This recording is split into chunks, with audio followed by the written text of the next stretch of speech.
বাংলাদেশের টপ 4 নিয়ে সম্ভাবনা নিয়ে যেই সূচি নিয়ে বাংলাদেশ দল এই মুহূর্তে ভয়ঙ্কর অস্বস্তির মধ্যে রয়েছে এবং একই সাথে বাংলাদেশ সেটআপে আমি একজন ক্রিকেটারের অন্তর্ভুক্তি মনে প্রাণে চাই এবং দুবাইতে বাংলাদেশের প্রথম ম্যাচে তাকে যেন সেখানটায় রাখা হয়।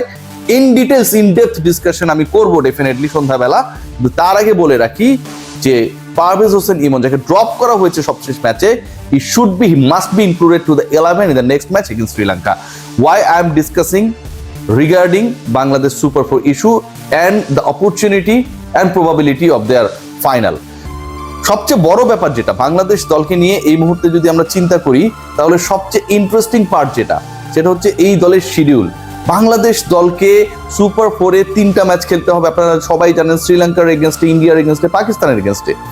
এই যে 3টা ম্যাচ বাংলাদেশ খেলবে, এই 3 ম্যাচের মধ্যে 2টা যদি বাংলাদেশ জিতে যায় তাহলে বাংলাদেশের ফাইনালে ওঠার যথেষ্ট সম্ভাবনা রয়েছে। সেই সম্ভাবনা যে রয়েছে, আপনারা অনেকেই বলতে পারেন বাংলাদেশ নেগেটিভ ক্রিকেট খেলেছে, নেগেটিভ অ্যাপ্রোচ ছিল, বাংলাদেশের ক্রিকেট বাংলাদেশের পরিকল্পনা নিয়ে অনেক প্রশ্ন রয়েছে। বিশ্বাস করুন আপনাদের সাথে আমি 100% একমত। বাংলাদেশের ক্রিকেট যারা দেখেছে বিরক্ত হয়েছে গেল এক সপ্তাহে বাংলাদেশের ক্রিকেটিং অ্যাপ্রোচ নিয়ে, তাদের সাথে আমার কোনো ধরনের দ্বিমত নেই। আমি 100% আপনাদের সাথে একমত।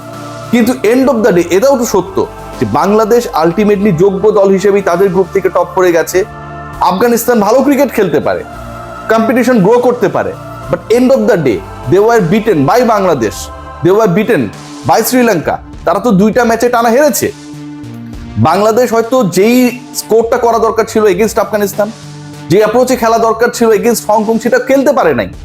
যেভাবে বাংলাদেশের প্রিপারেশন নেওয়া উচিত ছিল, প্রথমে ব্যাট করলে কি করবে সেটা হয়তো হয় না। But end of the day out of 3 matches তারা তো 2টা জিতেছে এবং ওই 2 ম্যাচ জিতেই কিন্তু বাংলাদেশ টপ করে খেলতেছে।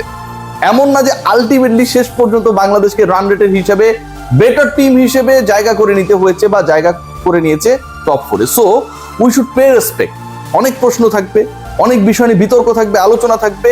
বাংলাদেশ টিম আমরা কেউ কারো থেকে দূরে না, সেই আলোচনা সেই বিতর্ক আমরা করব, কিন্তু বাংলাদেশ টপ 4-এ রয়েছে তাদের যোগ্যতায়। শ্রীলঙ্কা 3টা ম্যাচ জিতেছে, বাংলাদেশ 2টা ম্যাচ জিতেছে এবং বাংলাদেশের শ্রীলঙ্কার থেকে অন্য কোনো দল বেশি ম্যাচ জিতে নেই, যে কারণে অন্য দলকে খুব বেশি গুরুত্ব দিতে হবে। বাট ইম্পর্টেন্ট পার্ট কি আমি যে আলোচনাটা করতেছি যে বাংলাদেশের ফাইনাল খেলার যথেষ্ট সম্ভাবনা রয়েছে। এ কারণে দেখুন অপোনেন্ট 3টা দল বাংলাদেশের, সেটা আপনারা সবাই জানেন। সেই 3 দলের মধ্যে রয়েছে ইন্ডিয়া, সেই 3 দলের মধ্যে রয়েছে শ্রীলঙ্কা অ্যান্ড পাকিস্তান।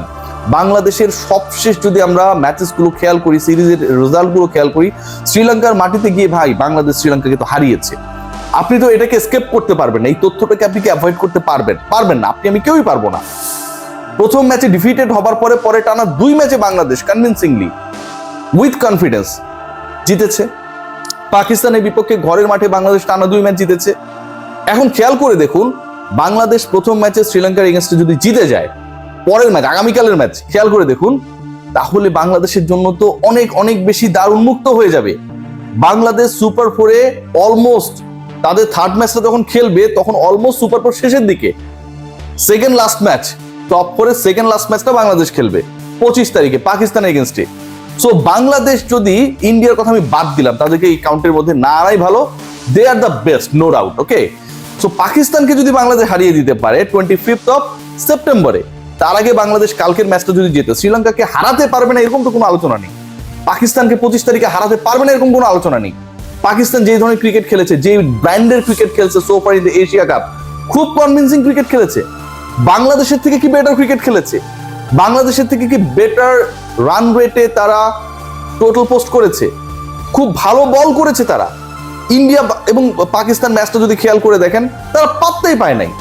এমনও আলোচনা হয়েছে যে ইন্ডিয়ার এখন খেলা উচিত পাকিস্তান আফগানিস্তানের সাথে। সাবেক ইন্ডিয়ান ক্রিকেটাররা এরকম ভাবে ব্যঙ্গাত্মক কথাবার্তা বলেছে। সো আমার পয়েন্টটা কোথায়? আমার পয়েন্টটা হচ্ছে যে বাংলাদেশ যদি ফাইনালে খেলতে চায় বা বাংলাদেশ যদি ফাইনালে খেলার স্বপ্ন দেখে, তাদের পথটা খুব কঠিন না। পাকিস্তান ভালো ক্রিকেট খেলছে না, বাংলাদেশের বিপক্ষে সবচেয়ে সিরিজে তারা হেরেছে। সো বাংলাদেশের সেই অপরচুনিটি রয়েছে রে ভাই। নিজেদের উপর বিশ্বাস রেখে যদি প্রপার পরিকল্পনাটা করে, এক্সিকিউট করে, সেই অ্যাবিলিটি রয়েছে। Bangladesh could beat Pakistan, defeat Pakistan convincingly. আর শ্রীলঙ্কার এগেনস্টে সবচেয়ে সিরিজের রেজাল্ট যদি দেখি, সবচেয়ে 3 ম্যাচের মধ্যে 2টা জয়ী তো Bangladesh. So why not, we can have some big dreams. So ওই জায়গা থেকে আমার কাছে মনে হয় বাংলাদেশের দারুণ অপরচুনিটি রয়েছে। বাট এই জায়গাটায় সবচেয়ে টেনশন, সবচেয়ে অস্বস্তির জায়গা যেটা, সেটা হচ্ছে শিডিউল। বাংলাদেশ দেখুন আগামীকাল প্রথম ম্যাচটা খেলবে শ্রীলঙ্কার এগেইনস্টে, বাংলাদেশ সময় রাত 8:30টায় শুরু হবে। আমরা উই অল আর হোপিং, মানে এটাই আলটিমেটলি এশিয়া কাপে বাংলাদেশ কতদূর যাবে এটা ডিসাইড করে দিবে। Bangladesh if they are defeated তাহলে একরকম সিনারিও, কিন্তু তারা যদি উইনার হয় তাহলে কিন্তু ফুললি বুস্টলি মানে কি বলবো, মানে ফুল চার্জড একটা টিমকে আমরা দেখবো, যেই দলটা প্রথম ম্যাচে জিতেছে যদি আগামীকাল জিতে যায়, পরের 2 ম্যাচের একটা জিতলেই মোটামুটি হয়ে যাবে। ইন্ডিয়ার বিপক্ষে পরাজিত হলো যেন ব্যবধানটা বা রান রেটের হিসাবটা যেন খুব বেশি নেগেটিভলি না যায়। সো ওই হিসাবে যদি আমরা খেয়াল করি, বাংলাদেশ আগামীকাল যদি জিতে যায়, এরপরের যে ম্যাচ দুটো রয়েছে বাংলাদেশের ব্যাক টু ব্যাক 24 এবং 25 সুপার 4-এর এই একটা শিডিউলই রয়েছে 24 এবং 25, যেখানটায় সুপার 4-এর 4 দলের মধ্যে Bangladesh is the only team যাদেরকে ব্যাক টু ব্যাক 2 ম্যাচ খেলা লাগবে। মানে আপনি আজকে সন্ধ্যায় খেলে আবার কালকে সন্ধ্যায় তো আপনার খেলা লাগবে। Bangladesh is the only team among those 4 teams যাকে এই ঘটনায় অংশ নেওয়া লাগবে, তাদেরকে টানা 2 ম্যাচ খেলা লাগবে। এবং এই 2 ম্যাচে আমি কেন বলছি শিডিউল নিয়ে অস্বস্তি, ইন্ডিয়া ম্যাচ খেলার পরে বাংলাদেশের ম্যাচটা হচ্ছে পাকিস্তানের এগেইনস্টে।